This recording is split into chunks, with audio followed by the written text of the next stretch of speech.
Olá, tudo bem? Sejam bem-vindos às Segundas da Palavra da Igreja Presbiteriana das Américas. É uma grande alegria, meus irmãos e minhas irmãs, ter vocês aqui na nossa classe, às segundas-feiras, para nós conversarmos sobre a Palavra de Deus. Nós temos feito um estudo, né? O reverendo Homer começou essa jornada com a gente e a gente está aqui dando sequência ao estudo, livro por livro, capítulo por capítulo aqui, e chegamos ao livro de Reis, primeiro livro de Reis, onde nós estamos conversando sobre o reinado de Salomão.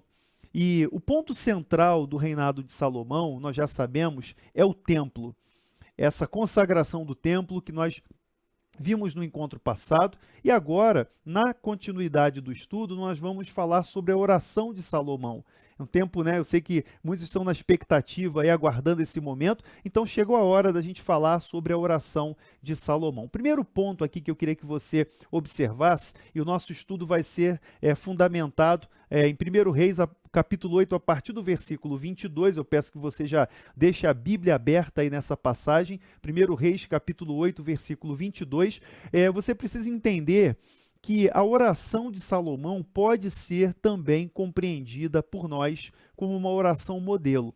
Eu já estou começando aqui, abrindo o tema, né, e já fazendo uma aplicação, né, para invertir até um pouco a ordem aqui, mas para que você entenda que o nosso objetivo aqui não é conhecer e aprender, que bela oração, né, admirar que as palavras de Salomão, não. O nosso objetivo aqui é, através da palavra de Deus, e o registro aqui do Antigo Testamento, ele traz para a gente essa noção do conteúdo da oração de Salomão e da resposta de Deus, que vai aparecer no capítulo 9, logo em seguida. Então, a oração de Salomão é uma oração modelo para a gente vai estudar dessa maneira. É interessante você perceber que a oração não foi feita a favor dele mesmo. A oração de Salomão não é feita para que ele seja abençoado, para que ele tenha alguma coisa. Ele não ora por si mesmo. Na verdade, ele ora pela casa real, ele ora pela nação de Israel, ele ora, inclusive você vai ver que a bênção de Deus se estende também aos estrangeiros. Durante essa oração você vai perceber isso. Então, é fundamental nós compreendermos que o registro bíblico foi feito, o autor inspirado pelo Espírito Santo registrou esse ponto aqui para o nosso estudo, para a nossa edificação e para nos servir de parâmetro, de modelo quanto a um tipo de oração. E você vai entender isso porque lá no Novo Testamento, Jesus nos ensina a orar. E ele ensina os discípulos a orar, e a nós também, que somos discípulos de Cristo, com a chamada oração do Pai Nosso, oração dominical. E a oração do Pai Nosso é um modelo de oração. E você vai ver algumas semelhanças, você perceber alguns paralelos entre a oração do Pai Nosso e a oração feita por Salomão aqui.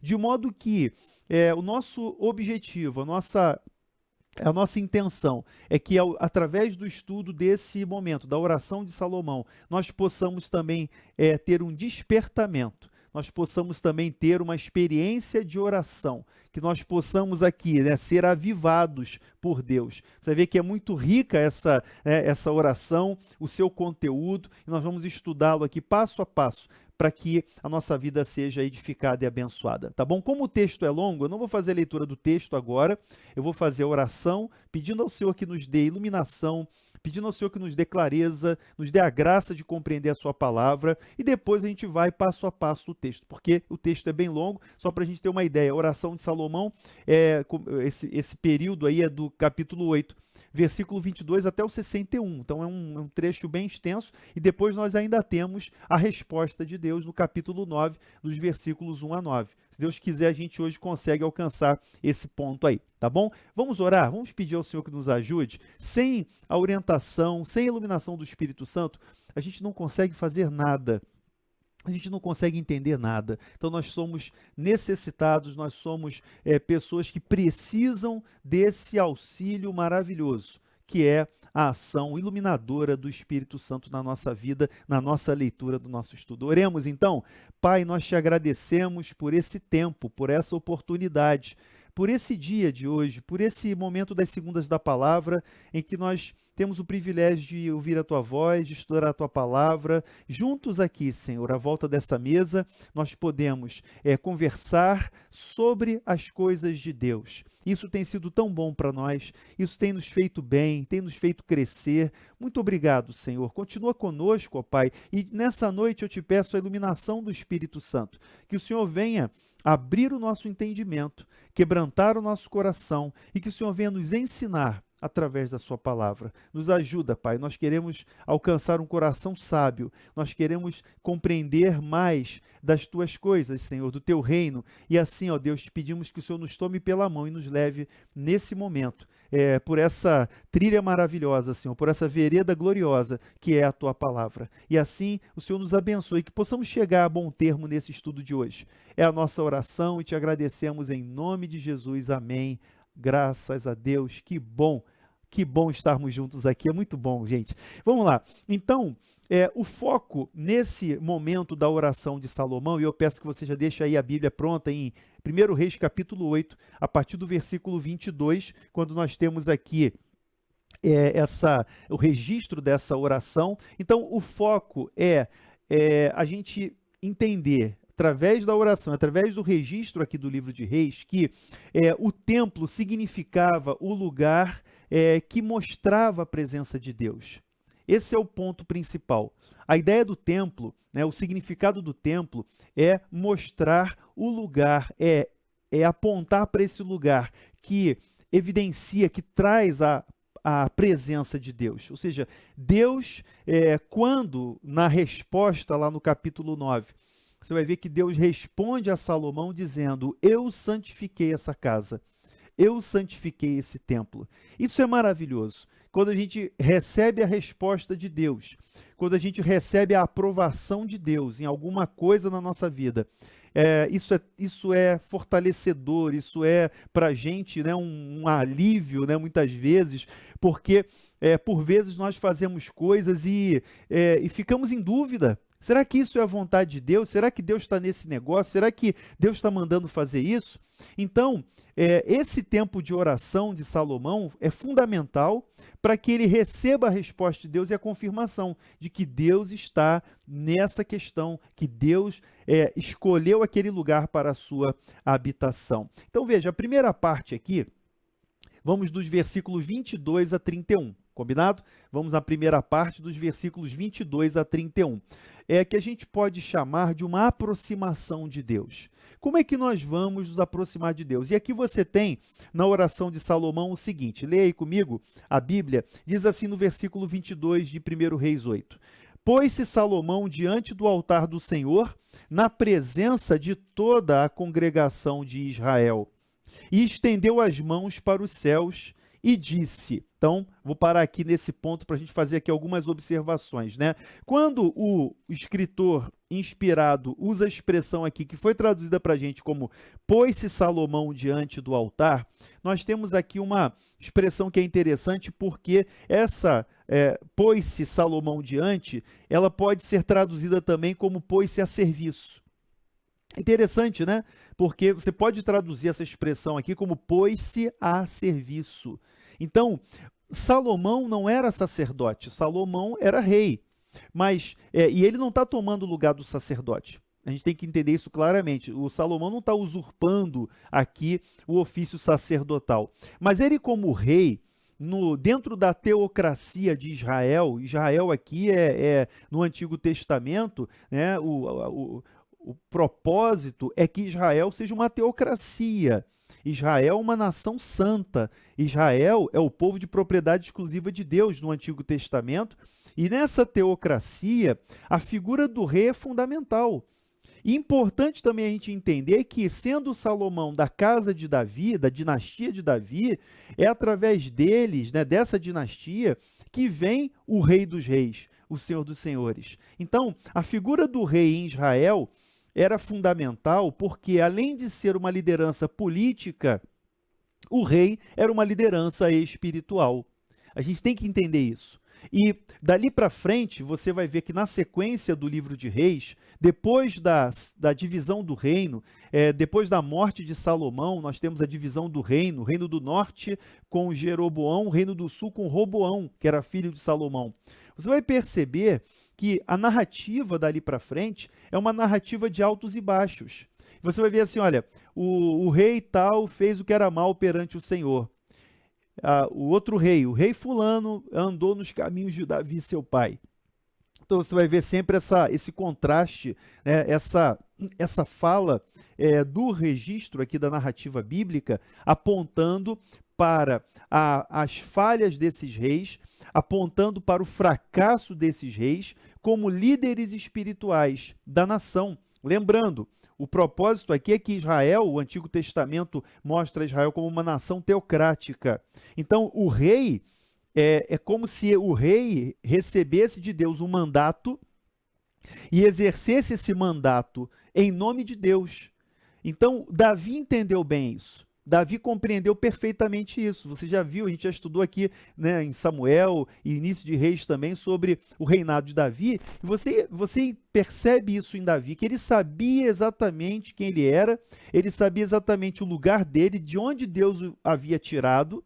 E quando Davi tentava fazer alguma coisa, né, que era da vontade dele, mas que Deus não queria, Deus falava com ele e ele entendia.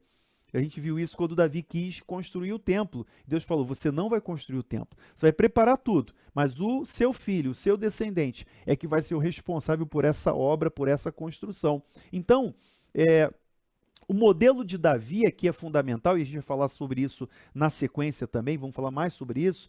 O modelo de Davi como rei, segundo o coração de Deus, é fundamental, porque a história dos reis, na sequência do livro, é uma história de fracassos, é uma história de apostasia, é uma história de abandono de Deus. Então o rei tem esse papel de um líder espiritual.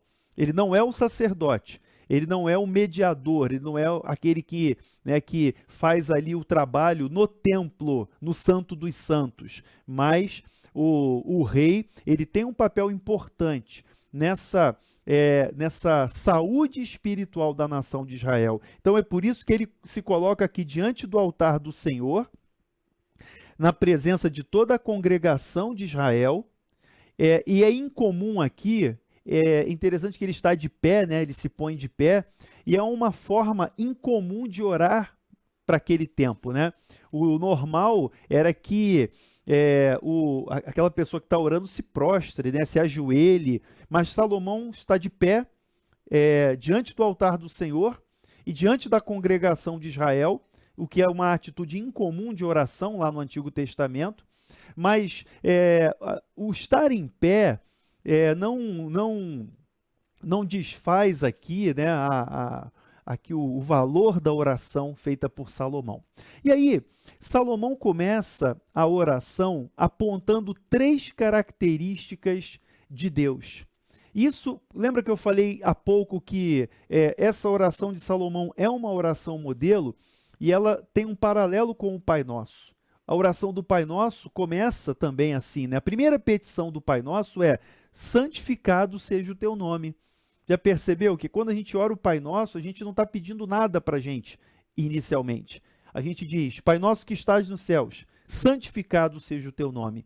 A primeira petição do Pai Nosso é que o nome de Deus seja santificado, que o nome de Deus seja exaltado, glorificado, que o nome dele seja conhecido e que a minha vida possa espelhar isso, que a minha vida possa refletir essa glória, possa refletir essa santidade de Deus. Santificado seja o teu nome. É o que Jesus nos ensina lá no Pai Nosso. Salomão começa a oração apontando 3 características de Deus, 3 atributos de Deus. Então, leia comigo o versículo 23, tá? Começando aqui no versículo 23, nós temos essa alusão de Salomão a essas características divinas. Então, ele diz assim, olha: ó Senhor, Deus de Israel, não há Deus como tu, em cima nos céus nem embaixo na terra, como tu que guardas a aliança e a misericórdia aos teus servos que de todo o coração andam diante de ti. Então, só que nessa parte do versículo 23, eu quero destacar essas 3 características, né? Primeiro, a primeira característica aqui é que Deus é incomparável. Deus é incomparável. Salomão diz, ó Senhor Deus de Israel, não há Deus como tu, em cima nos céus, nem debaixo da terra. Então, a primeira fala dessa característica maravilhosa de Deus é que ele é incomparável. Nosso Deus é incomparável. Então, quando você orar, diga isso para Deus. Fala, Senhor, não há ninguém como tu, não há Deus como tu. Senhor, né, quando você louvar, diga isso, Senhor é incomparável, não há outro Deus igual a ti. O Senhor é o único Deus. E essa característica, né, de Deus ser incomparável, né, ninguém pode se medir com Deus, ninguém pode se colocar ao lado de Deus. Isso nos remete, né, aos 10 mandamentos, isso nos remete ao grande mandamento que Jesus nos ensina, que é amar a Deus sobre todas as coisas. O primeiro mandamento lá na lei, nos 10 mandamentos, é não terás outros deuses diante de mim. E Jesus coloca, em outras palavras, amarás o Senhor teu Deus de todo o teu coração. Você deve amar o Senhor sobre todas as coisas. Deuteronômio também usa essa expressão, amarás a Deus de todo o teu coração, toda a tua força, de todo o teu entendimento. Então, essa alusão a Deus como incomparável, como Deus incomparável, mostra que a quem nós servimos, né? Quando nós dirigimos a nossa oração, a quem nós estamos nos dirigindo. Eu queria que você lesse comigo o Salmo 86, abra aí no Salmo, marca aí 1 Reis, né, capítulo 8, e vai comigo lá no Salmo 86. A gente vai ler o Salmo 86, versículos 8 a 10. Leia comigo aí, Salmo 86, versículos 8 a 10. Vamos ler? Diz assim, olha, o Salmo 86, de 8 a 10. Não há entre os deuses semelhante a ti, Senhor, e nada existe que se compare às tuas obras. Salmo de Davi, o Salmo 86. Não há entre os deuses semelhante a ti, Senhor, e nada existe que se compare às tuas obras. Versículo 9. Todas as nações que fizeste virão, prostrar-se-ão diante de ti, Senhor, e glorificarão o teu nome. Versículo 10, pois tu és grande e operas maravilhas, só tu és Deus. Então aqui você, no Salmo 86, que é um salmo de Davi, você reconhece, você percebe que Deus é incomparável. Não há Deus, não há entre os deuses semelhante a ti, Senhor. E a gente sabe que naquele tempo havia uma grande disputa, né?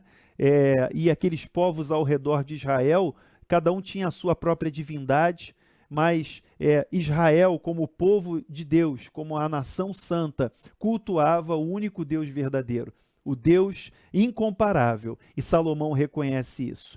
Ainda na sequência, eu queria que você voltasse comigo aí para 1 Reis, capítulo 8, e aí vamos para o versículo 24, tá? Do 23 para o 24, né? Na verdade, vamos ler a segunda parte do 23 e depois entrar aqui no 24 e vamos até o 26. Ele diz assim, olha, como tu que guardas a aliança. Então, segunda parte do 23. Como tu que guardas a aliança e a misericórdia aos teus servos, que de todo o coração andam diante de ti. 24. Que cumpriste para com o teu servo Davi, meu pai, o que lhe prometeste, pessoalmente o disseste, e pelo teu poder o cumpriste, como hoje se vê. Então, Salomão se lembra do Deus que é fiel à sua aliança. Então, a segunda característica aqui apontada por Salomão é a fidelidade de Deus.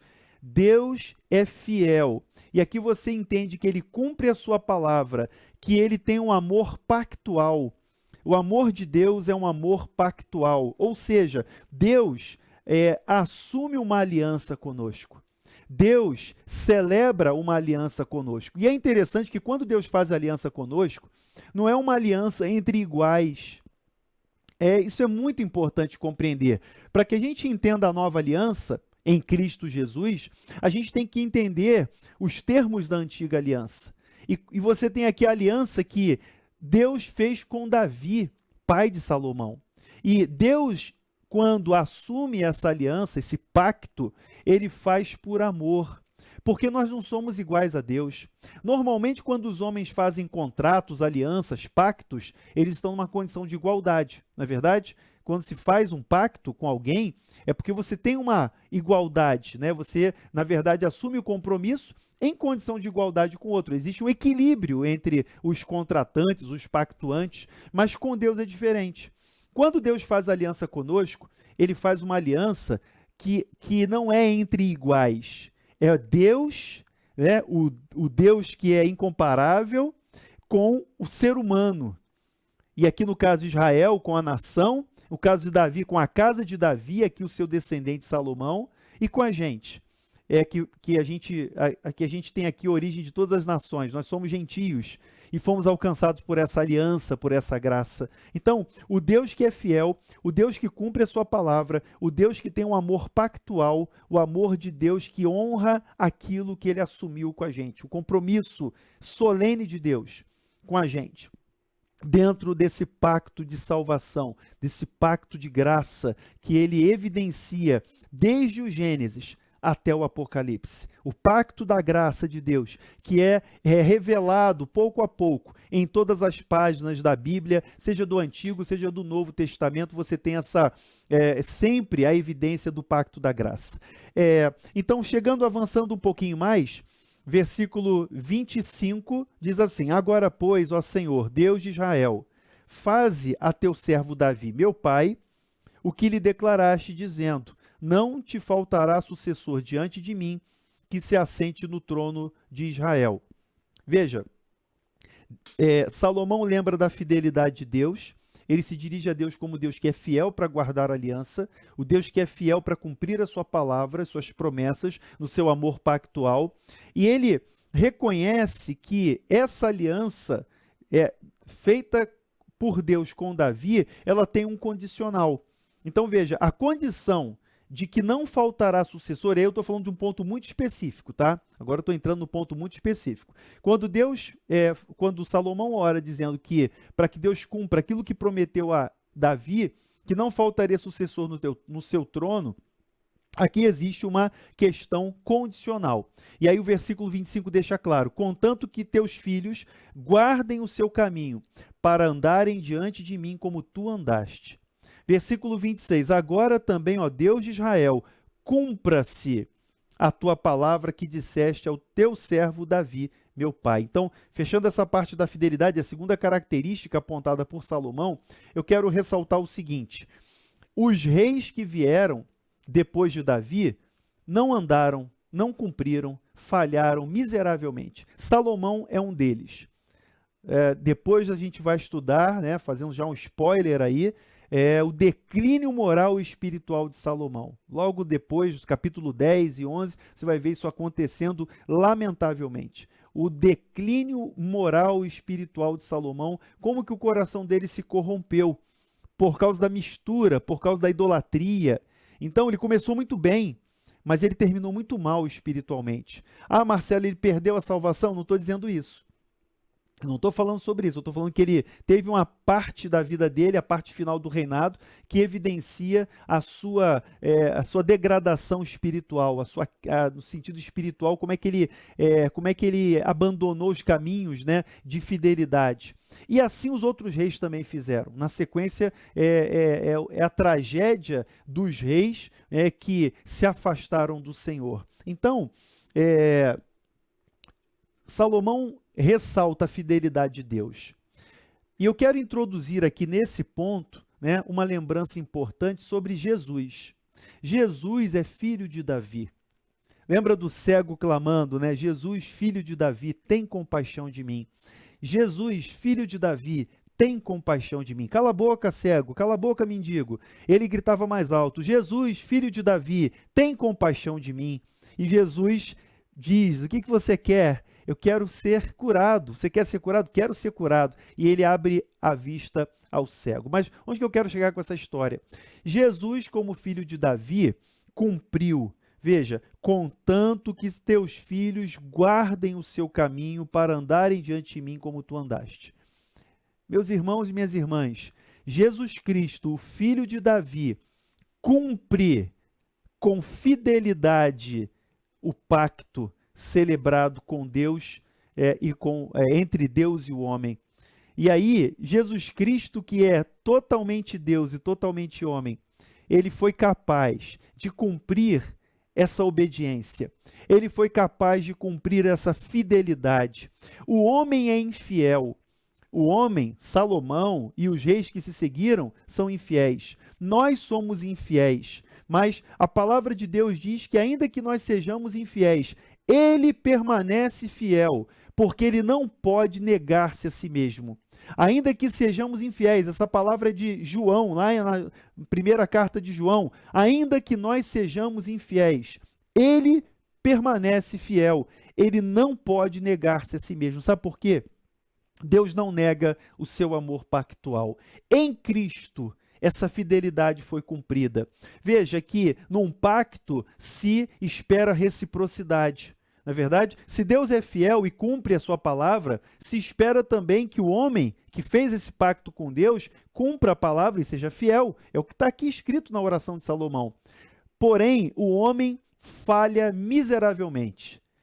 O homem influenciado pelo pecado, corrompido pelo pecado, ele não tem a condição de honrar o pacto, ele não tem a condição de obedecer. Isso vem desde Adão.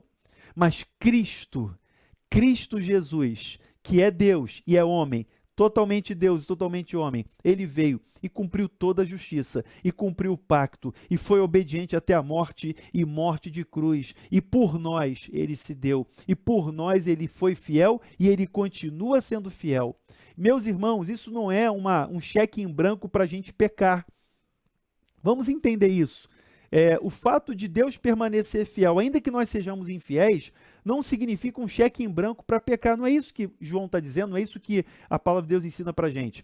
A palavra de Deus nos ensina que nós somos infiéis. Eu vou dar um salto aqui, tá? Deixa eu dar um salto aqui, fazer um spoiler, tá? Na sequência da oração de Salomão, leia o versículo 46 do capítulo 8. É um spoiler, depois eu volto aqui para o trilho. Mas 1 Reis 8,46. Leia comigo aí o texto. Ele diz assim, olha, quando pecarem contra ti, ele não está colocando se pecarem, ele está dizendo quando pecarem contra ti, parênteses, pois não há homem que não peque.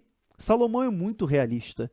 Ele diz, no versículo 46, quando pecarem contra ti, pois não há homem que não peque, fecha parênteses, e tu te indignares contra eles, e os entregares às mãos do inimigo, a fim de que os leve cativos à terra inimiga, longe ou perto esteja. E aí ele diz aqui, na terra em que forem levados cativos, caírem em si e se converterem, e na terra do seu cativeiro te suplicarem dizendo, pecamos e pervertemos, pecamos perversamente, procedemos e cometemos iniquidade, e se converterem a ti de todo o seu coração, de toda a sua alma, na terra dos seus inimigos que os levarem cativos, e orarem a ti, voltados para a sua terra. E aí Salomão está falando sobre essa reconciliação, que daqui a pouco eu vou esmiuçar um pouquinho mais. Eu queria focar nesse ponto. Quando pecarem contra ti, pois não há homem que não peque. Eu peco e você peca. Nós erramos, nós falhamos. Mas ainda que nós sejamos infiéis, e isso não é um cheque em branco para pecar, ainda que nós sejamos infiéis, ele permanece fiel. Cristo permanece fiel. O Pai, o Deus de Israel, o Deus de Israel é fiel no pacto, no seu amor pactual. O Filho de Deus, que veio na plenitude do tempo, o Filho de Davi, filho de Davi porque ele é filho do homem, porque ele tem essa identificação com o ser humano. Ele é homem, mas ele é Deus também. Então ele, nessa condição, ele cumpre toda a justiça, ele é fiel no pacto, e ele, com seus méritos, nos faz povo de Deus. Nós somos feitos filhos de Deus e povo de Deus através dos méritos de Jesus Cristo. E Salomão, mesmo que talvez ele não enxergasse isso na época, ele está orando exatamente e apontando para essa verdade, tá bom? A terceira característica que Salomão aponta acerca de Deus aqui é a transcendência. Vamos ler dos versículos 27 a 30. Eu acho essa passagem linda, linda, linda, linda, e nos leva a compreender qual é a razão de ser do templo. Qual é a realidade do templo? Ele diz assim, versículos 27 a 30. É a terceira característica que Salomão aponta, que é a transcendência de Deus. Ou seja, Deus ultrapassa, Deus transcende, Deus está além. Então ele diz assim, mas de fato, habitaria Deus na terra? Versículo 27. Pergunta retórica de Salomão na oração. Mas de fato, habitaria Deus na terra? Eis que os céus e até o céu dos céus não te podem conter, quanto menos essa casa que eu edifiquei. Gente, se a gente parar para medir ali, eu pedi para vocês estudarem na semana passada, eu passei um dever de casa, né? Faça o dever de casa. Comparem o tabernáculo com o templo de Salomão. Lembra que eu pedi esse exercício aí? Se você olhar as medidas do templo de Salomão, apesar de toda a glória desse templo, são medidas modestas. Não é um templo gigantesco, é um templo com medidas modestas. Então, Salomão, consciente dessa realidade, ele diz que Deus é transcendente. Veja, Deus habitaria na terra, nem os céus e até os céus dos céus podem te conter. Olha que coisa linda. Quanto menos essa casa que eu edifiquei. Meus irmãos, e aí vem uma aplicação importante para a gente. Deus não habita em templos feitos por mãos humanas. Deus não habita em construções, em tijolos, paredes, mas Deus habita no coração quebrantado. E eu e você hoje somos os templos de Deus. Somos casa de Deus, somos templo do Espírito Santo. Eu e você. Deus que não pode ser contido, nem pelos céus dos céus, ele não habita em construções humanas, mas Deus resolveu, decidiu, no seu plano maravilhoso, habitar em nós, através do seu Espírito Santo. Nós somos a habitação do Espírito Santo. Nós somos o templo do Senhor hoje, templos vivos, né? Nós somos a casa de Deus. Nós fazemos parte desse edifício maravilhoso, como o apóstolo Pedro explica, né? Como ele faz a referência, né? Nós somos como pedras vivas, colocados nessa construção, nesse edifício, e somos parte desse prédio espiritual que é a casa do Senhor, que é o corpo de Cristo, também outra metáfora usada. Então, Deus é transcendente, nem os céus, nem o céu dos céus podem conter, diria aqui, né, Deus ele vai passar disso tudo, ele é transcendente, o universo não pode conter Deus. E essa casinha que eu fiz, e essa casa, esse templo que eu fiz, significa que o templo não vai limitar a ação de Deus. O templo não vai limitar a ação de Deus. Isso quer dizer o seguinte, irmãos, que na nossa vida, né, nós precisamos entender e viver uma vida de adoração, uma vida de devoção, uma vida pactual todo o tempo.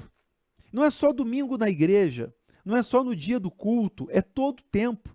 A nossa vida é como Paulo escreve aos Romanos no capítulo 12, que nós devemos ser como sacrifício vivo, santo e agradável a Deus, que é o nosso culto racional. Ele diz para nós apresentarmos os nossos corpos, as nossas vidas, como sacrifício vivo, santo e agradável a Deus, vivendo todo dia na presença de Deus, porque nós estamos na presença de Deus, e vivendo todo dia essa atitude de adoração, essa atitude de celebração, de culto. Nós somos o templo do Senhor. Jesus, quando encontra a mulher de Samaria e responde ao questionamento dela, ela pergunta assim, eu percebo que o senhor é profeta, né? Nossos pais adoravam nesse monte, mas vocês, judeus, dizem que tem que adorar em Jerusalém. E aí, qual é o lugar correto da adoração? Mulher, vem a hora e já chegou, que os verdadeiros adoradores adorarão o Pai em espírito e em verdade, nem lá, nem cá. Nem lá, nem cá. Você não depende de uma estrutura física para adorar a Deus. Você, sendo o templo do Espírito Santo, é claro que a gente ama a comunhão. Eu amo a comunhão da igreja, eu amo estar na casa do Senhor junto com os meus irmãos, eu amo a comunhão da igreja, isso é fundamental para a gente, mas quer dizer que a aplicação aqui é que a nossa vida é uma vida de culto, de celebração o tempo todo. Tudo que você faz é para a glória de Deus. Tudo que você é e que você faz é para a glória de Deus. Então, é assim que nós vivemos, como filhos de Deus, como cristãos, como aqueles que nasceram de novo. Então, essa é a lógica, né? O templo não limita, Deus é transcendente, mas ao mesmo tempo Deus está presente na nossa vida. 3 palavras que são usadas por Salomão nessa oração, tá? Eu queria frisar aqui 3 palavras. Então, vimos essas 3 características de Deus, ok? 3 características de Deus. Deus é incomparável, Deus é fiel e Deus é transcendente. Agora, eu vou enfatizar, eu não vou especificamente aqui ler o texto, porque você vai ver isso em todo o texto. Em toda a oração de Salomão, 3 palavras se repetem, tá? A primeira palavra é oração. Você vai encontrar você vai encontrar 10 vezes a palavra oração, tá? Que no hebraico aqui é tepilar. Essa expressão tepilar significa intercessão e louvor. Então, quando você lê aí o texto e encontrar a expressão oração, você vai entender que significa intercessão e louvor. O rei Salomão intercede pelo povo. O rei Salomão agradece a Deus, celebra a Deus. Então, como eu falei, essa expressão oração, traduzida aqui na sua Bíblia em português, você vai ver oração. Você pode colocar uma setinha e colocar assim, olha, intercessão e louvor. Então, você vai ver isso no versículo 29, por exemplo. Aqui, olha, 29. Ele diz assim, olha, para que os teus olhos estejam abertos dia e noite sobre essa casa, sobre esse lugar, o qual disseste, o meu nome estará ali, para ouvires a oração que o teu servo fizer nesse lugar. Então, 29, no 30 e vários versículos, 10 vezes, essa palavra vai se repetir nessa passagem que nós estamos estudando. Então, no significado aqui, oração é intercessão e louvor. É essa a ideia da palavra hebraica aqui usada pelo texto. A outra palavra é súplica. Súplica, né, é ternar. Não sei se a minha pronúncia está boa aqui, né, mas a ideia é essa. A palavra hebraica é traduzida por súplica, né? Você vai ver várias vezes essa expressão também aparecendo aqui. Ela indica um rogo, uma petição, né? Rogar, gente, quando a gente fala rogar, né, é um pedido por misericórdia, não é verdade? Então, quando Salomão usa a expressão súplica, é um pedido, é um rogo por misericórdia, é um pedido de ajuda sincero. E nós também, quando nos aproximamos de Deus, precisamos suplicar, nós precisamos pedir socorro a Deus. Você vai ver isso no versículo 30, quando ele fala assim, olha, ouve, pois, a súplica do teu servo. Versículo 30, ouve, pois, a súplica do teu servo. Ou seja, é um pedido sincero de ajuda, é uma súplica por misericórdia, é quando você se prostra diante de Deus e fala, Senhor, eu preciso de Ti, eu preciso da Tua ajuda, Senhor, me socorre, Senhor, me ajuda, eu não tenho condições, eu não tenho força, vai comigo, Senhor. Essa a ideia de súplica. E a terceira expressão que Salomão usa nesse texto aqui é clamor. Clamor. Você vai encontrar aqui, por exemplo, no versículo 28, tá? 28. E isso vai se repetir durante toda a oração. Ele diz assim, olha, atenta, pois, para a oração do teu servo e para a sua súplica. Já vimos as 2 primeiras aí. Ó Senhor meu Deus, para ouvires o clamor e oração que se faz hoje, o teu servo diante de ti. Então, clamor, né? Rinar. A expressão aqui é rinar. Clamor, gente, a ideia aqui da expressão hebraica é um brado retumbante, parece até o hino nacional, né? Um brado retumbante, né?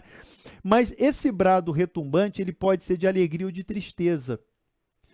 Clamor aqui é um grito, tá? Quando ele fala em clamor, é um grito, é um brado, que pode ser um brado de alegria. E na inauguração do templo havia brados de alegria, mas também pode ser um grito de lamentação. A ideia aqui de clamor pode ser um grito de lamentação. Leia comigo o versículo 52. Olha lá o versículo 52. Para que os teus olhos estejam abertos à súplica. Veja, a palavra súplica que eu citei. Do teu servo e a súplica do teu povo de Israel, a fim de os ouvires em tudo quanto clamarem a ti. Então, o clamor é esse grito, é esse brado. Pode ser um brado de alegria, né? Brados de alegria, mas podem ser brados de lamento, de um pedido, né? Voltado aqui, né, um clamor, né, e a gente usa essa expressão hoje aqui na igreja, né, vamos levantar um clamor, irmãos, vamos interceder aqui por alguém querido que está doente, que está passando um momento difícil, vamos levantar um clamor. Eu queria, irmãos, reforçar essas três palavras, oração, súplica e clamor. E agora eu quero levar para o Novo Testamento. Vamos viajar um pouquinho no Novo Testamento? Efésios capítulo 6, versículo 18. Vamos lá, Efésios capítulo 6, versículo 18. Vamos lá para o Novo Testamento? Olha como é que Paulo usa as mesmas expressões, claro, aqui está no grego, mas a ideia aqui se remete a essas três palavras que nós usamos até agora. Veja só, Efésios capítulo 6, versículo 18, ele está fechando ali aquela parte final da carta, onde ele fala da armadura de Deus, ele fala do revestimento da armadura do Senhor. Ele diz assim, olha, Efésios 6,18, com toda oração e súplica, orando em todo tempo no Espírito, oração incessante, orando em todo tempo no Espírito, e para isso vigiando com toda perseverança e súplica por todos os santos. Então, olha como é que Paulo usa essas expressões, oração e súplica. Oração e súplica. Oração é intercessão. Oração implica intercessão. Intercessão, louvor, súplica, aquele pedido sincero de ajuda, de misericórdia. Então veja, no Novo Testamento e na nossa vida hoje, por isso que a oração de Salomão é uma oração modelo para a gente. Por isso que a gente tem que estudar e entender essa oração, porque ela é uma oração modelo para a gente. E Paulo está falando exatamente a mesma coisa, oração e súplica. Orando em todo tempo no Espírito, oração incessante. A vida de oração é incessante, irmãos. E como nós precisamos orar hoje, como nós precisamos ser despertados hoje para a oração, todos nós. E Salomão, na oração, mostra isso, e Paulo está evidenciando também isso aqui no Novo Testamento. Toda perseverança, a oração tem que ser perseverante, com toda a perseverança, vigiando em toda perseverança e súplica por todos os santos. Então, veja só, é interessante que Paulo, você vai ver que no ensino de Paulo, é muito claro, né? Dentro aqui tanto em Efésios quanto em Romanos e outras cartas, né, a visão de Paulo quanto ao decreto de Deus, quanto à vontade soberana de Deus. Não há dúvida, não há dúvida. Mas o que é muito interessante é você entender que, ao mesmo tempo em que Paulo enfatiza a soberania de Deus, a vontade de Deus, Paulo enfatiza a oração incessante, a oração constante. Então isso quer dizer o seguinte, se você e eu, se nós cremos na soberania de Deus, se nós cremos nos decretos eternos de Deus, nós temos que orar. Aí sim que nós temos que orar. Para quê? Orar para quê? Se Deus já decretou tudo. Orar porque nós queremos nos conformar à vontade de Deus. É essa a ideia. Então, o fato de nós crermos essas verdades maravilhosas acerca do decreto de Deus, da soberania de Deus, das suas escolhas desde a eternidade, isso nos encoraja, nos incentiva, nos encoraja a orar. Muito pelo contrário do que dizem por aí. Essa doutrina de vocês, né, esvazia a evangelização. Essa doutrina de vocês desestimula a oração. Quem diz isso não conhece a doutrina reformada. Quem diz isso não sabe nada da palavra de Deus. Precisa estudar mais a palavra de Deus e compreender que ao mesmo tempo em que Deus fala da sua soberania, na sua palavra, ele também fala da responsabilidade humana. E nós, como filhos de Deus, entendemos o nosso chamado, entendemos a nossa responsabilidade, caminhamos dessa maneira e andamos humildemente com o Senhor e andamos em fidelidade, em obediência ao Senhor. Eu queria que você lesse também 1 Timóteo capítulo 2, versículo 1, para a gente corroborar. 1 Timóteo capítulo 2, versículo 1. Leia comigo aí, Paulo escrevendo a Timóteo, ele diz assim, olha, 1 Timóteo 2, 1, antes de tudo, pois, exorto, que se use a prática de quê? de súplicas, orações, intercessões, ações de graças em favor de todos os homens. Meus irmãos, Salomão fala de oração, súplica, clamor. Oração é intercessão e louvor, ações de graças. Súplica, um pedido sincero de ajuda. Clamor é aquele brado, é o grito. Pode ser de alegria, pode ser de dor, mas é um grito de socorro também. Paulo está dizendo, antes de tudo, pois, exorto. Ele nos chama à responsabilidade. Que se use a prática de súplicas, orações, intercessões, ações de graça por todos os homens, em favor de todos os homens. Não vou seguir no texto aqui, porque o nosso foco é falar sobre esses elementos. Súplicas, oração, intercessão, ações de graças. Então, ao mesmo tempo em que Paulo nos exorta a essa prática, oração é prática, a vida de oração é uma vida prática. A gente não precisa colocar formalidades nisso, mas a gente precisa se entregar a isso. Entregar mesmo a vida de oração e orar em todo o tempo, orar sem cessar. É isso que Paulo nos exorta aqui, né, inspirado pelo Espírito Santo. Então veja, a oração de Salomão é um modelo de oração que é repetido aqui no Novo Testamento. Você vai ver isso nas várias passagens bíblicas, nos textos do Novo Testamento, como o Novo Testamento é permeado pela oração. E como o Antigo Testamento também. As orações do Antigo Testamento, dos reis, dos profetas, você vai ver isso o tempo todo. Então, a vida cristã é uma vida de oração. A vida cristã é uma vida de oração. E essa é a exortação que nós recebemos da palavra de Deus nessa noite. Que se faça a prática de súplicas, orações, intercessões e ações de graças em favor de todos os homens. Tá bom? Então, concluindo essa primeira parte, né, vamos agora entender como é que está dividida a oração de Salomão. A oração de Salomão foi dividida em 7 partes. E aqui, eu queria que você entendesse que nessas 7 partes, eu vou mapear com vocês agora as 7 partes da oração de Salomão.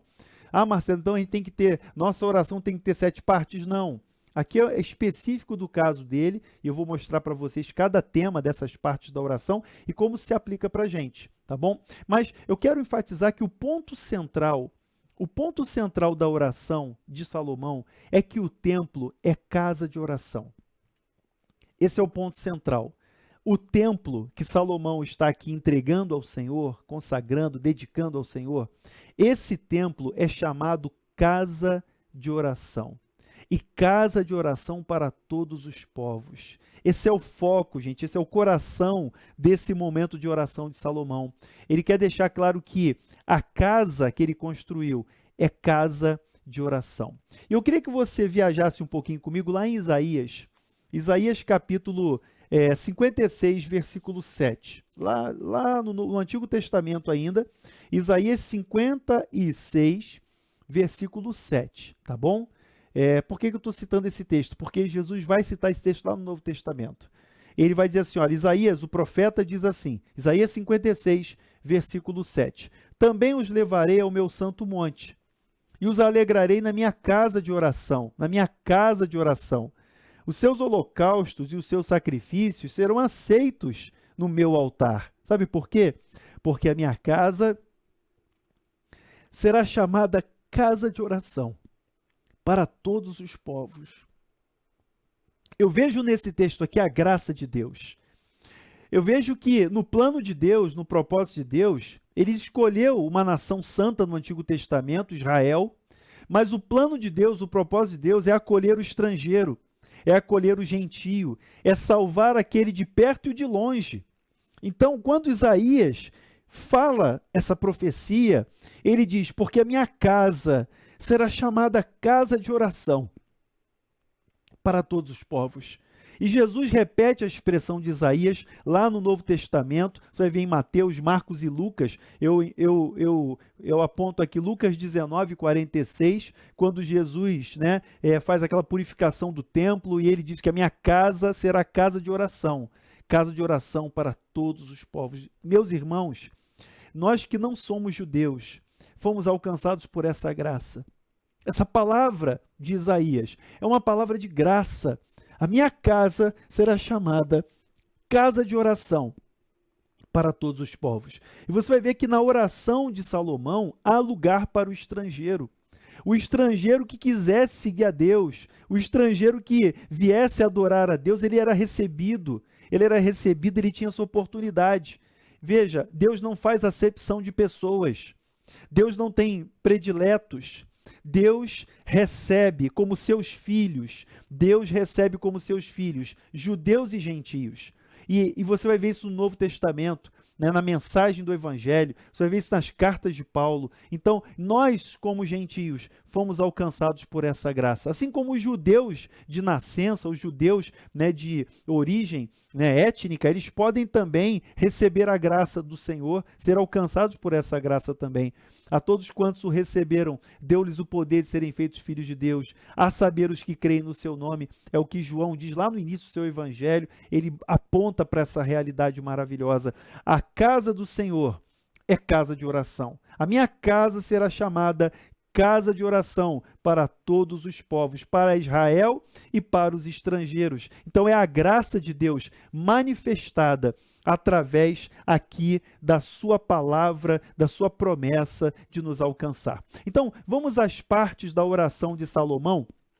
Vou dividir em 7 partes, tá? Essa divisão aqui não foi inventada por mim, ela é evidente pelo texto e também os comentadores, eles identificam essa divisão. Então, primeira parte da oração de Salomão, versículos 31 e 32, tá? Claro que depois daquela introdução que a gente já conversou, 31 e 32, ele fala o seguinte: quando um homem causar dano ao seu próximo, aqui olha, 31 e 32, ele diz assim, olha,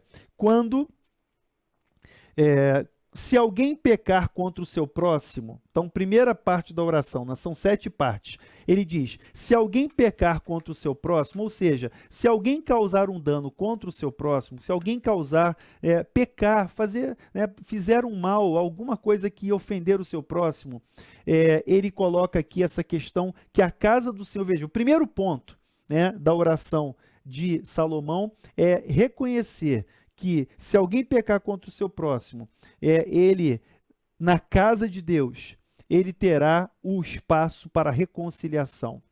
É claro que você conhece a lei do Antigo Testamento, né? Você tem a vingança, você tem ali o direito de vingança, lembra da lei de Talião, que se aplicava, né, na lei de Moisés, mas eu queria enfocar o seguinte, que a casa de Deus é casa de justiça. É isso que Salomão está colocando, que a casa de Deus é lugar de justiça e é lugar de reconciliação. Meus irmãos, lá no Novo Testamento, no Sermão do Monte, lá no capítulo 5 de Mateus, versículos 23 e 24, Jesus lembra o seguinte, olha, se você for levar uma oferta a Deus, e oferta tem a ver com templo, se você for levar uma oferta a Deus e lembrar que teu irmão tem alguma coisa contra ti, vai lá e se reconcilia com ele. Que lição maravilhosa. A casa de Deus é casa de reconciliação. A casa de Deus é lugar de restauração, de reconciliação, de relacionamentos. E Jesus deixou isso claro. Sermão do Monte, Mateus 5, capítulo 5, versículos 23 e 24. Se você for entregar a sua oferta e lembrar que teu irmão tem alguma coisa contigo, algum problema, vai lá, se reconcilia com ele, corre lá, pede perdão, perdoa, reconcilia, restaura a relação, porque na casa de Deus há reconciliação. Esse é o primeiro ponto da oração. Segundo ponto da oração é quando a nação for derrotada. Versículos 33 e 34. Veja só. Quando o teu povo de Israel, por ter pecado contra ti, perceba que nessas 7 partes da oração, não é para todas, mas nessas 7 partes da oração, praticamente só em 2 que não vai aparecer, mas em 5 partes vai aparecer essa expressão do pecado. Quando o teu povo pecar, se alguém pecar, então assim, sempre a evidência do pecado. Então, quando o povo de Israel pecar e for ferido diante do inimigo, ou seja, quando a nação for derrotada na guerra, porque naquele tempo, né, quando o povo não estava bem com Deus, era derrotado nas batalhas. Você vai ver isso no tempo de Josué, você vai ver isso no tempo aqui, naquele tempo dos juízes, você vai ver isso no tempo dos reis. Quando não havia fidelidade, quando havia pecado no meio do povo, o povo era derrotado nas batalhas, né? O povo era derrotado. Então veja, a casa de Deus é casa de perdão, de arrependimento. Ele diz assim, olha, e o teu povo for ferido diante do inimigo e se converter a ti, e confessar o teu nome, e orar, e suplicar a ti nessa casa, ouve tu nos céus e perdoa o pecado do teu povo de Israel, e faze-o voltar à terra que deste aos teus pais. Irmãos, a casa do Senhor é a casa do arrependimento. A casa de Deus é casa de oração, é casa de arrependimento, de conversão e de restauração. Terceira parte da oração, a terceira e a quarta partes são sobre calamidades. E quando eu li esse texto, eu pensei muito no nosso país, sinceramente. Ao ler esse texto, eu lembrei muito do nosso Brasil, das calamidades que nós temos sofrido.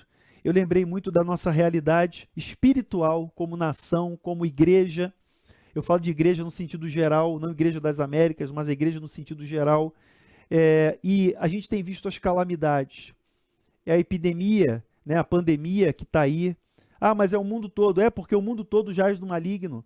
Mas no Brasil, em que nós temos uma parte da população que se diz cristã, mas que não vive o evangelho, infelizmente, lamentavelmente, mas que não honra a Deus, né? Honra com os lábios, mas no coração não está seguindo a Deus verdadeiramente.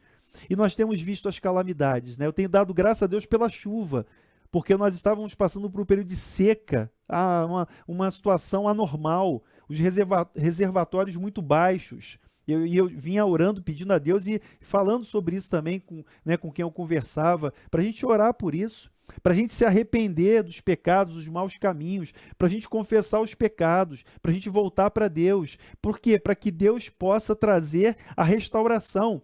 Versículos 35 e 36 fala das calamidades após a seca. Então ele coloca assim, olha, quando os céus se cerrarem e não houver chuva. E aí por isso que eu falei que eu lembrei muito do Brasil, tempo de seca, estiagem, sem chuva, reservatórios baixos, conta de luz aumentando, irmãos.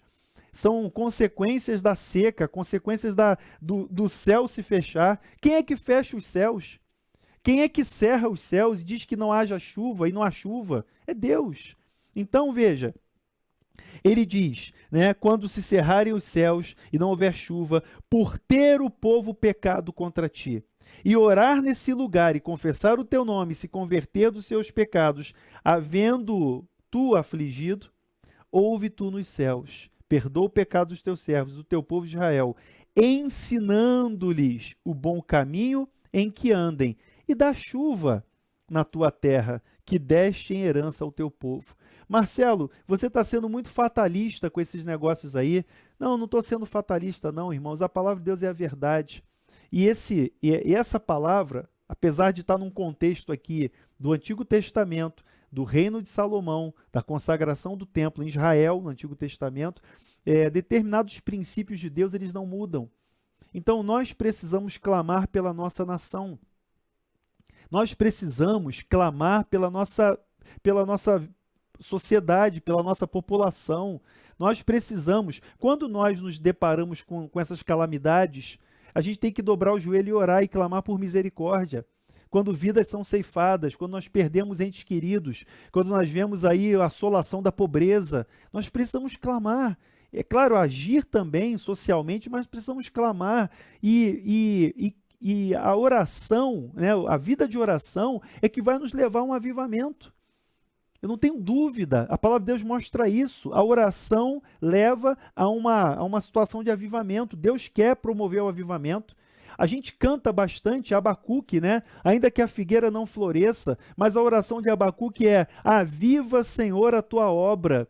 E no decorrer dos anos, Senhor, aviva a tua obra. É isso, irmãos. Nós vivemos esse tempo. E nós precisamos clamar ao Senhor: Senhor, aviva a tua obra.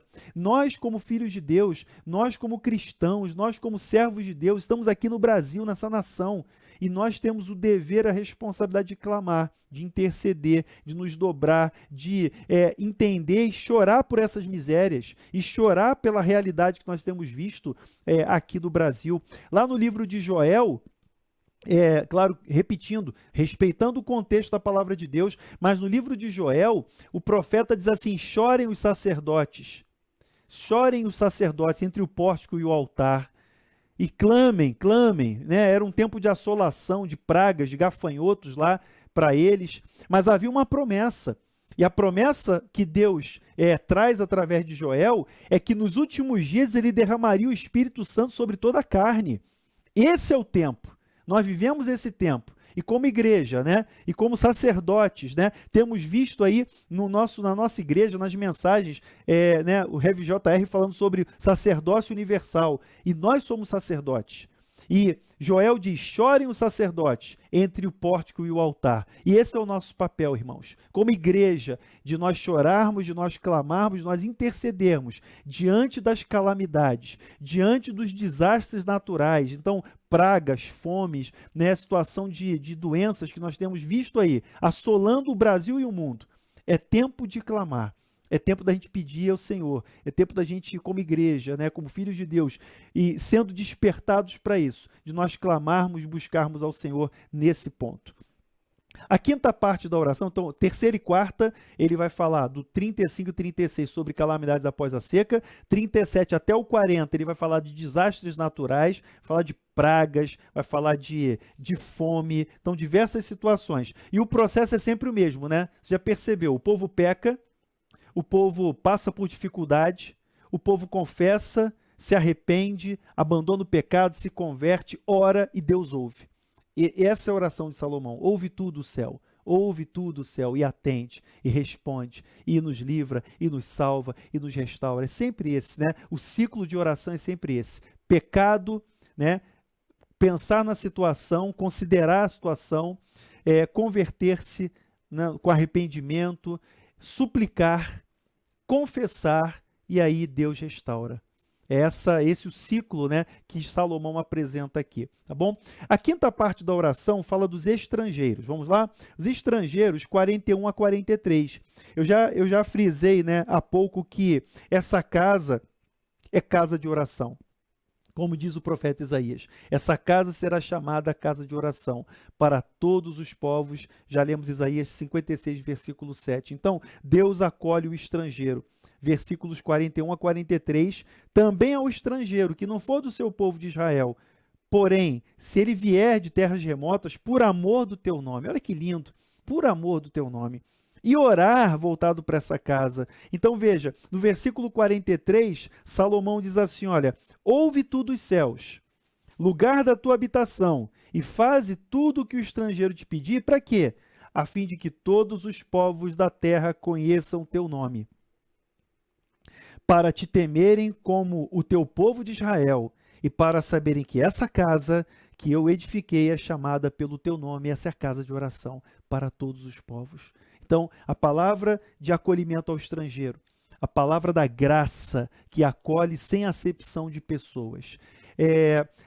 Na parte 6, ele fala de guerra, ele fala de sucesso na guerra, então são guerras, né? É claro que a gente não quer ir para a guerra, mas todo dia a gente tem que batalhar, todo dia a gente tem que enfrentar as lutas, as dificuldades, mas aqui está falando de guerra real mesmo, guerra verdadeira, né? Do versículos 46 até 44 e 45. 44 e 45, Salomão ora por essa questão da guerra, o sucesso na guerra. Então, mais uma vez, né?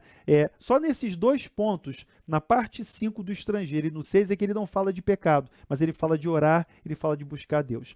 E a oração termina, irmãos, lá dos versículos 46 a 51, a sétima parte fala de derrota na guerra.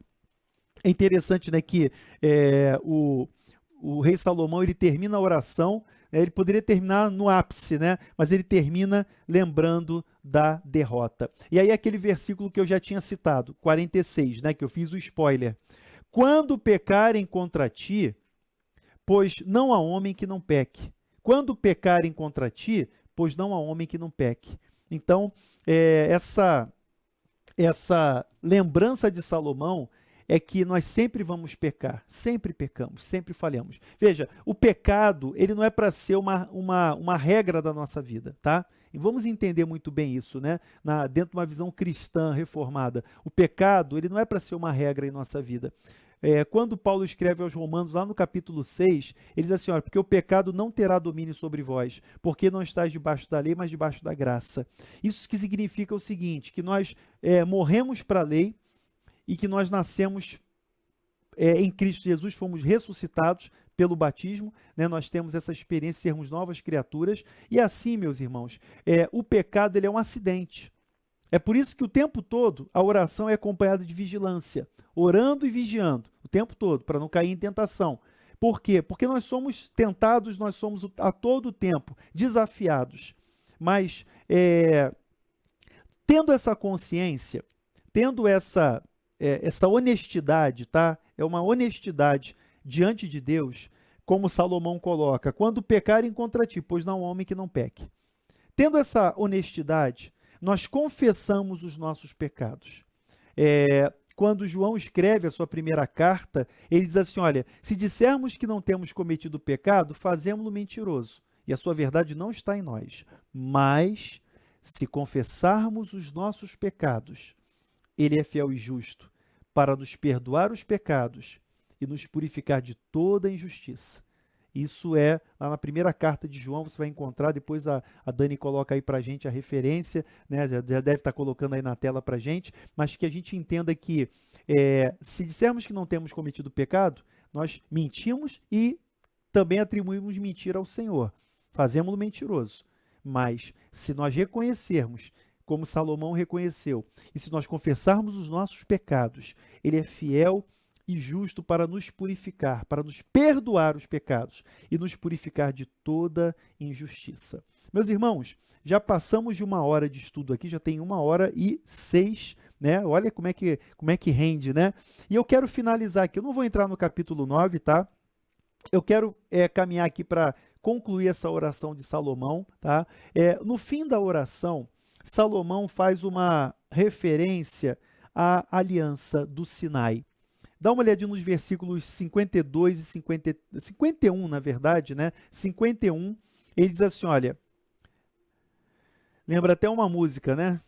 É o teu povo aqui presente. Lembra desse louvor? E aí Salomão está dizendo, porque é o teu povo e a tua herança que tiraste da terra do Egito, do meio do forno de ferro. Olha a palavra usada por Salomão, forno de ferro.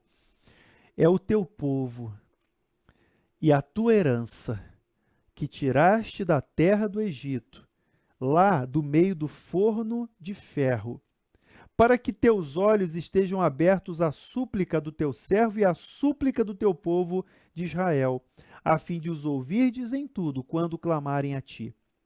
Pois tu, ó Senhor, Deus, os separaste de todos os povos da terra para a tua herança, como falaste por intermédio de teu servo Moisés, quando tiraste do Egito a nossos pais. Queria concluir aqui, essa é a conclusão da oração de Salomão, e eu quero que você perceba o seguinte, Salomão começa a oração fazendo uma alusão à aliança davídica. Lá no versículo 23, 24, ele vai falar sobre a aliança com Davi. Lembra do início da oração? Na conclusão da oração, ele faz uma referência à aliança do Sinai.